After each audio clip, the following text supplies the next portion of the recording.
Adegan dibuka dengan penangkapan Chandra Kanja. Saat di ruang interogasi penjara Tihar, Chandra Kanja ini terlihat biasa aja. Ekspresi wajahnya gak menampilkan rasa panik dan takut sama sekali. Tetap santuy-santuy asik, slebeu.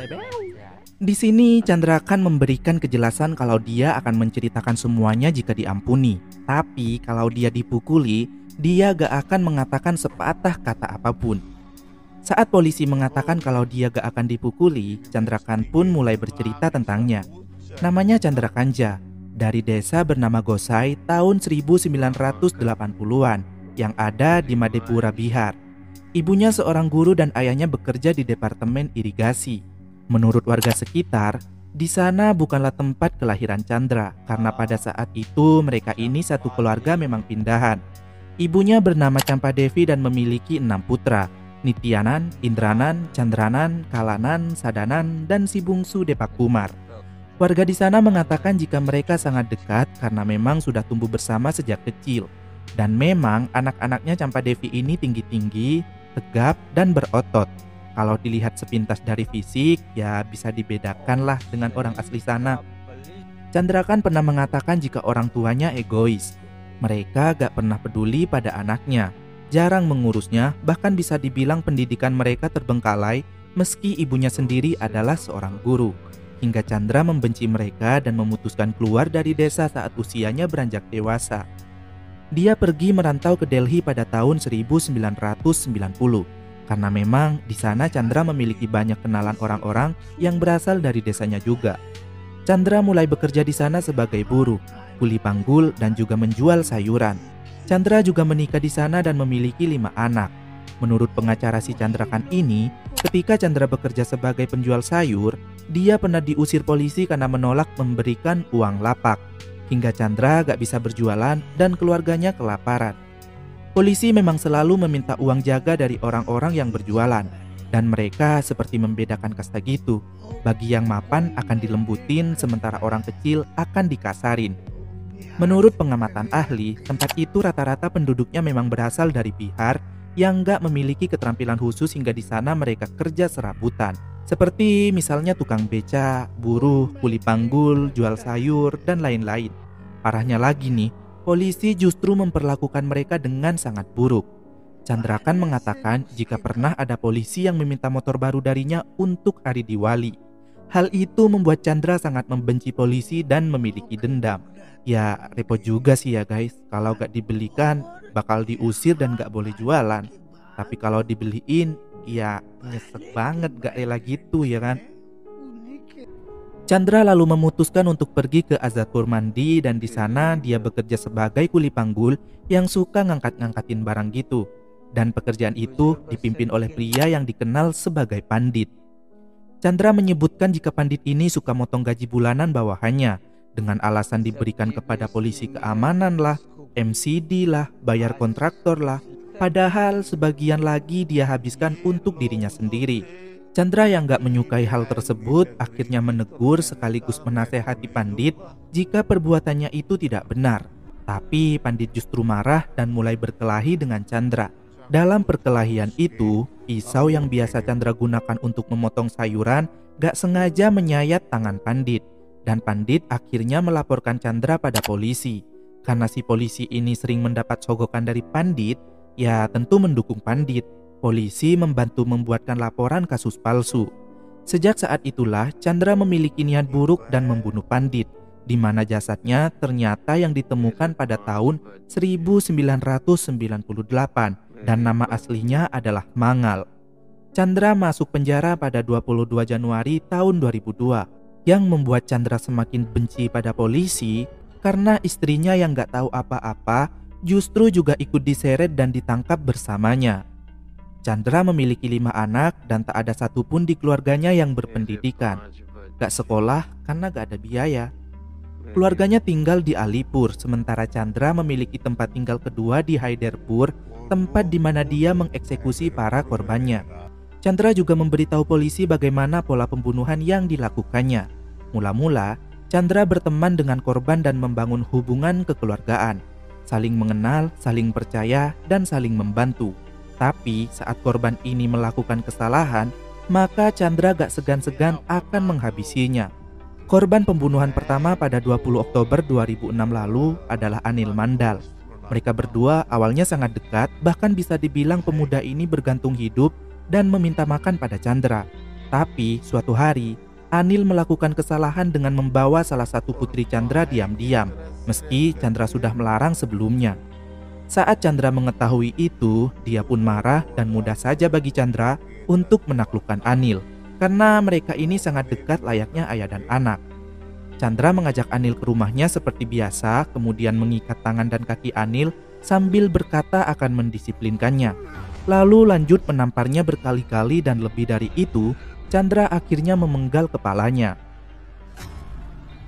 Keesokan paginya, pagi-pagi sekali nih, saat ayam baru saja berkokok untuk pertama kalinya, Chandra sudah membungkus mayat Anil yang sudah dilapisi koran, kain-kain perca, dan plastik dengan karung. Kemudian meletakkannya di atas keranjang buah. Selanjutnya, Chandra pergi ke jalan besar Haiderpur, lalu naik bus dan turun di Tilak Nagar. Kemudian naik bajai dan meletakkan keranjang buah itu di gerbang nomor 3 penjara Tihar. Lalu, Chandra pergi ke wartel di Nagal Raya dan menelpon petugas polisi yang diangkat oleh Sundar Singh Yadav waktu itu. Chandra beralasan jika dia menghukum orang berdasarkan tindak kejahatannya. Untuk membersihkan dosa yang mereka lakukan, Chandra akan memotong kepalanya dan menghanyutkannya ke sungai Yamuna. Pembunuhan kedua yang terjadi pada tanggal 25 April 2007, korbannya bernama Upender. Pria ini baru saja dipecat oleh dinas tempat dia bekerja dan Chandra membantunya dengan membiarkannya tinggal dan makan bersamanya di Haiderpur. Tapi sudah ditolong, lambat laun keluarlah karakter asli si Upender ini yang semakin gak ada akhlak dan berkelakuan buruk, bahkan sempat ribut dengan Chandra. Suatu hari, Chandra mengajaknya masuk ke dalam kamar, mengikat dan mulai memotong tangan dan kakinya, kemudian juga mengambil sosis dari sumbernya, yang di bawah perut itu loh. Chandra melempar satu kakinya di luar Salimar Bah Mandir, kaki keduanya di Swarup Nagar, kemudian satu lengannya di halaman luar pengadilan Tis Hazari. Lalu kepalanya, seperti biasa, akan dilempar dan dihanyutkan di sungai Yamuna. Sementara sisanya diletakkan di gerbang nomor 3 penjara Tihar. Dan Chandra juga berkata, saat polisi kesusahan melepas ikatan tali yang membungkus jasad itu, ternyata Chandra sendirilah yang sudah membantu polisi membukakannya menggunakan pisau miliknya.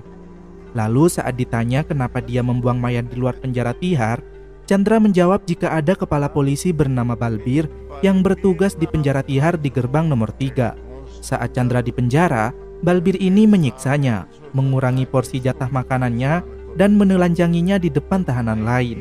Karena itulah Chandra ingin Balbir bekerja dengan penuh penderitaan dalam memecahkan kasusnya.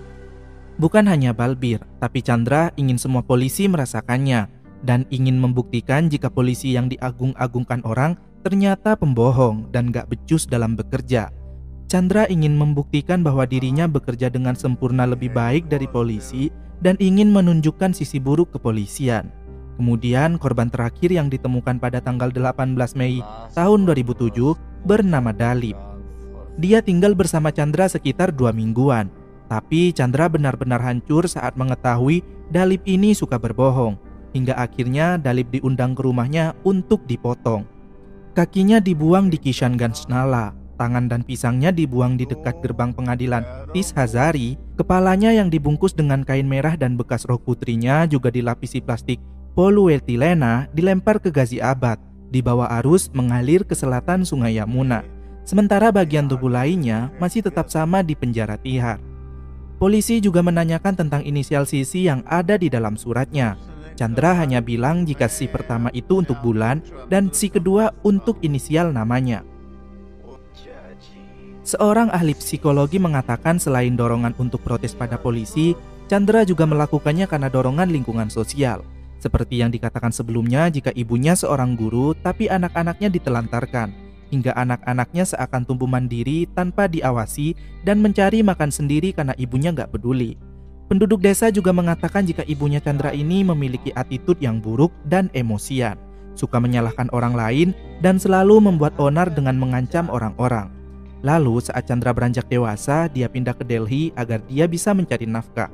Di sana Chandra mulai bertingkah meski masih baru, karena si Chandra ini paling gak bisa melihat orang berbuat jahat. Dia bahkan membunuh penjahat di Delhi. Pria itu ketua gangster. Awal permasalahannya, Chandra melihat para gangster itu melakukan tindak kriminal semena-mena terhadap pedagang kaki lima dengan menendang tungku kayunya yang digunakan untuk memasak. Chandra menegurnya dan ketua gangster itu menikamnya dengan pisau hingga dadanya Chandra sobek dan isi perutnya keluar. Ketika polisi bertanya bagaimana Chandra bisa selamat, Chandra berkata mengambil isi perutnya yang menjuntai dengan tangan kosong, lalu memakai syal yang dia pakai untuk menghentikan pendarahan, kemudian pergi ke dokter. Dokter mengobati dan mengoperasinya, lalu setelah pulih, Chandra memutuskan untuk belajar karate sungguh-sungguh karena dia ingin melawan orang yang berani menyerangnya. Dan mungkin itulah titik awal alasan Chandra melakukan pembunuhan, karena sebelumnya tujuan dia datang ke kota hanya untuk mencari nafkah. Saat menjadi buruh, tempat Chandra bekerja jauhnya hampir 4 km. Seluruh tempat itu dipenuhi truk yang membawa barang-barang. Saat Chandra mengangkat sayuran yang harganya cukup mahal, dia selalu berhenti di kendaraan lain karena sudah membuat rencana dengan rekannya untuk menilap sayuran itu dengan teman-temannya. Mereka bekerja sama dan menjual lagi sayuran itu malam harinya. Setelah sayuran itu habis terjual, Chandra mengambil semua keuntungan dan membelikan teman-temannya makanan, tapi dia gak pernah memberikan uang. Para polisi masih kebingungan tentang apa motif Chandra sebenarnya, karena yang dia bunuh rata-rata teman terdekatnya, entah itu berasal dari Delhi atau teman di kampungnya sendiri. Dan uniknya, semua itu dimulai dengan niat hanya berteman, lalu mereka dibunuh hanya karena tersinggung dengan ucapan dan perilaku buruk teman-temannya. Sehari setelah penangkapan, polisi mengadakan konferensi pers dan mengklaim telah memecahkan kasus mayat yang ditemukan di luar penjara Tihar, yang juga melakukan pembunuhan pada tahun 1998, tapi saat itu dia dibebaskan dari tuduhan karena kurangnya bukti dan alibi Chandra yang kuat. Jadi korban-korban Chandrakan yang sudah teridentifikasi berdasarkan keterangannya antara lain Anil Mandal yang dibunuh pada tanggal 20 Oktober tahun 2006. Kemudian ada Upender yang jasadnya ditemukan pada 25 April tahun 2007. Dan yang ketiga ada Dalip yang jasadnya ditemukan pada 18 Mei tahun 2007. Chandra juga mengaku telah membunuh seorang pria bernama Pandit alias Mangal pada tahun 1998. Dan di tahun 2003, dia membunuh seorang pria bernama Shekhar dan juga Umesh. Lalu di tahun 2005, dia membunuh pria bernama Gudu. Ketika diperiksa memang semua keterangannya benar dan kasus-kasus itu semuanya gak terpecahkan oleh polisi. Meski kini korban dan pelaku sudah ditemukan, tapi polisi gak memiliki bukti kejahatannya hingga gak ada yang memberatkan Chandra. Polisi itu memang aneh. Kadang ada bukti tapi dihilangkan, giliran ada orang mengakui kesalahan tapi gak ada bukti, polisi jadi bimbang. Hadeh, gak ngerti deh gue sama hukum dunia. Dengan cara apapun, polisi harus bisa menemukan kepala korban yang dibuang ke sungai karena dengan begitu mereka akan memiliki bukti yang kuat untuk menjerat si Chandrakan ini. Mereka bahkan menyewa kapal selam untuk menemukan kepala itu. Chandra membawa polisi ke tempat dia melempar kepala korbannya ke sungai. Mereka melakukan reka ulang dengan batu yang beratnya hampir mirip dengan kepala manusia untuk memprediksi sejauh apa lemparannya dan kemana arus membawanya. Tapi perlahan polisi mulai sadar jika Chandra itu licik dan picik. Dia sengaja memberikan detail perbuatannya agar polisi berusaha lebih keras dan ditekan untuk menemukan bukti-bukti. Polisi mencari di seluruh area sungai sampai 3 hari, tapi gak menemukan apapun. Belum lagi sungai itu sangat kotor dan berbau busuk, dikelilingi sampah, lalat, nyamuk, dan serangga-serangga menjijikkan lainnya. Kemudian saat mereka melihat ada anjing yang keluar dari sungai itu setelah berenang, polisi berspekulasi bisa saja kepala itu diambil anjing dan diseret ke daratan.